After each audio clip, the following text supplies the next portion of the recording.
Amerika Serikat mulai mengurangi keterlibatannya secara langsung dalam perang antara Rusia dan Ukraina. Selama era Joe Biden, AS adalah pemasok terbesar senjata bagi Kiev. Joe Biden kerap mengumumkan pengiriman senjata langsung ke Ukraina, baik rudal Patriot maupun amunisi lainnya. Namun semua berubah ketika Donald Trump kembali ke Gedung Putih. Trump, yang terkenal sinis terhadap perang, tak sudi mengirimkan senjata secara langsung. Trump justru mendulang cuan, meski tak secara langsung menyetor senjata untuk Ukraina. Namun, bukan berarti tak ada senjata AS di palagan perang.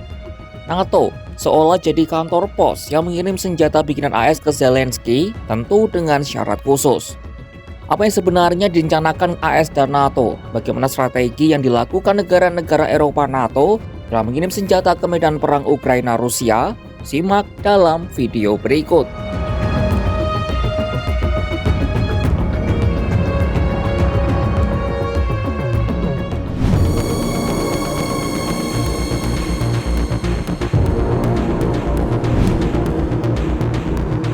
NATO telah memulai koordinasi pengiriman bantuan persenjataan untuk Ukraina. Sebagian besar persenjataan yang akan dikirim dibeli dari perusahaan-perusahaan asal Amerika Serikat. Belanda menjadi negara yang pertama kali mengumumkan akan mengirim paket bantuan militer. Negeri kincir angin mengirimkan sistem pertahanan udara, amunisi, dan sejumlah peralatan militer lain senilai 500 juta euro atau sekitar 9,4 triliun rupiah. Menteri Pertahanan Belanda Ruben Brekelmans mengatakan sistem pertahanan udara dan amunisi asal AS sangat penting bagi Ukraina untuk mempertahankan diri. Brekelmans juga menyebut invasi Rusia sebagai teror yang bertujuan untuk menghancurkan Ukraina. Selanjutnya, Swedia juga akan mengirimkan paket bantuan militer senilai 275 juta dolar Amerika Serikat atau sekitar 4,5 triliun rupiah. Jika digabungkan dengan sejumlah negara Nordik lain seperti Denmark dan Norwegia, angkanya menjadi 500 juta dolar Amerika Serikat atau sekitar 8,1 triliun rupiah. Paket militer yang dikirim meliputi sistem pertahanan udara, senjata anti-tank, amunisi, dan suku cadang. Jerman juga menyatakan akan mengirimkan bantuan. Berlin hendak menyumbang 2 sistem pertahanan udara Patriot dalam beberapa hari mendatang.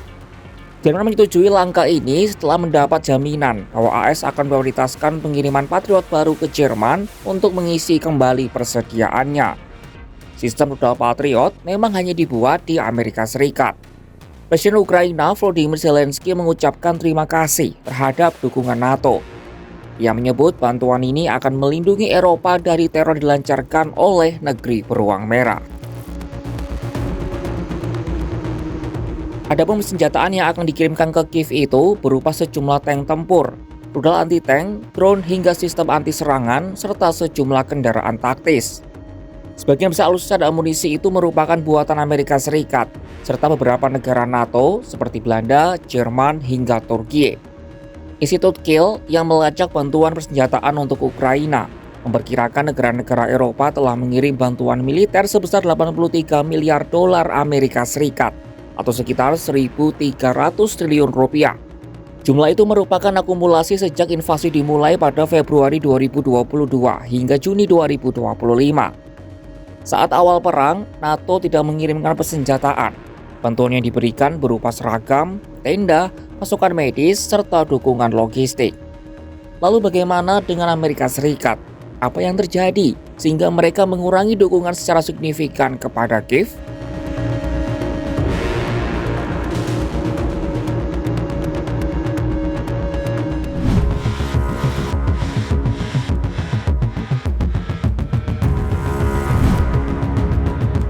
Di awal perang, Amerika Serikat adalah negara terbesar pengirim bantuan militer untuk Ukraina. Laporan dari Departemen Pertahanan AS per Januari 2025 menyebut Gedung Putih mengirim bantuan militer sebesar 65,9 miliar dolar Amerika Serikat atau sekitar 1.000 triliun rupiah sejak awal perang. Bantuan ini semuanya diberikan di era Presiden Joe Biden. Namun semua berubah ketika Donald Trump kembali berkuasa di Gedung Putih.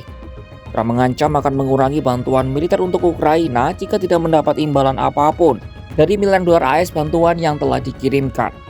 Trump meminta Ukraina membayar berbagai bantuan itu, dengan kesepakatan terhadap logam tanah jarang Ukraina. Kesepakatan itu seharusnya ditantangani saat Zelensky bertemu Trump pada Jumat 28 Februari 2025 lalu di Gedung Putih. Namun pertemuan itu berubah jadi adu mulut dan berujung diusirnya Zelensky dari Gedung Putih tanpa kesepakatan mineral tanah jarang. Dalam perkembangan selanjutnya, Presiden Donald Trump resmi menghentikan seluruh bantuan militer ke Ukraina. Bahkan AS juga menghentikan bantuan intelijen yang penting bagi Ukraina untuk menghadapi serangan Rusia. Orang nomor satu di Amerika Serikat itu lalu coba mendorong gencatan senjata dan perdamaian. Namun sejauh ini tak ada kemajuan yang berarti. Sejak Juli 2025, Trump memilih untuk mengirimkan kembali bantuan militer ke Ukraina. Yang merasa sikap lunaknya terus diremehkan Putin dengan serangan Rusia ke Ukraina dan upaya negosiasi gencatan senjata yang tidak kunjung tercapai. Trump kini mulai kembali menekan Rusia, baik dengan ancaman sanksi atau yang terbaru dengan mengirim 2 kapal selam nuklir ke sekitar wilayah Rusia. Trump menjelaskan penempatan kapal ini dilakukan karena adanya ancaman dari eks-presiden Rusia Dmitry Medvedev. Menurutnya, ancaman itu tidak pantas, sehingga Trump perlu berjaga-jaga demi melindungi warganya. Oh yeah, well we had to do that. We just have to be careful. And a threat was made and we didn't think it was appropriate, so I have to be very careful. So I do that on the basis of safety for our people. Trump tidak menjelaskan lebih lanjut terkait perintah penempatan kapal nuklir itu.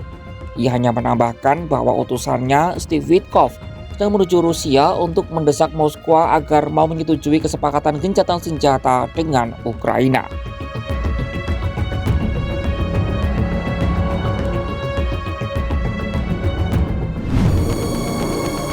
Merpati perdamaian tampaknya belum akan hinggap di atap-atap gedung, baik di Ukraina maupun Rusia. Bahkan sebaliknya, ada nuansa api perang antara Rusia dan Ukraina yang masih akan lebih lama berkobar-kobar. Desakan untuk gencatan senjata dan berdamai memang menyeruak, tapi lebih seperti sayup-sayup tanpa arti. NATO, sekutu Ukraina, malah semakin mengintensifkan pengiriman senjata ke Kiev, menggantikan posisi AS yang pelan-pelan mengurangi peran. Kontradiksi terjadi ketika perang ingin berhenti, tapi medan laga justru semakin dipenuhi senjata. Apalagi ditambah tak ada solusi yang ditawarkan dari meja perundingan saat kedua pihak enggan mengalah demi kepentingan negara. Apakah asa perdamaian itu masih ada? Saksikan kabar lainnya hanya di kanal YouTube Kompas.com.